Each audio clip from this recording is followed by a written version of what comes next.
tushda narsalarning qaltirashi yoki silkinishini ko'rish.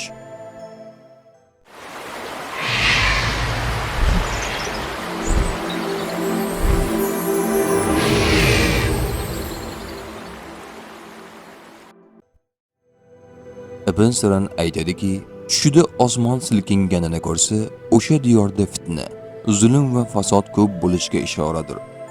Agar quyosh va oyning silkinganini ko'rsa, o'sha diyor podshohiga ranj va ziyon yetishini bildiradi. Tushida yulduzlarning silkinishini ko'rsa, podshoh yaqinlarining orasida to'polon yuz berishini bildiradi. Agar yerning silkinishini ko'rsa, fitna va ofatga dalil bo'ladi. Agar tushida tog'ning silkinishini ko'rsa, o'sha diyor podshohiga ziyon yetishini bildiradi. Jobir Mag'ribiyning ta'kidlashicha, tushida arshning silkinishini ko'rsa, olimlar buzuqligi va bediyonat ekaniga dalildir. Agar lah va qalamning silkinishini ko'rsa, dabrlar va ilm ahllarining ahvoli yomon bo'lishiga ishoradir.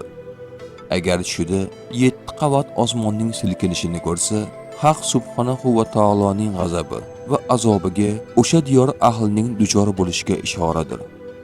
Agar tushida oy va quyosh yulduzlar tomon silkinganini ko'rsa, o'sha diyor podshohining qatli va qon to'kishiga ishoradir. Tushida podshohning uyi yoki ko'shki silkinganini ko'rsa, o'sha mavzi ahliga qiyinchilik va ofatlar yuzlanishiga dalildir. Tushida badani silkinganini ko'rsa, musibat va fasodga ishoradir. Tush ta'biri bashorat emas, barcha narsani bilguvchi yagona zot Allohdir. Ko'rgan tushlaringiz ta'birini bilmoqchimisiz? Unda kanalimizga obuna bo'ling.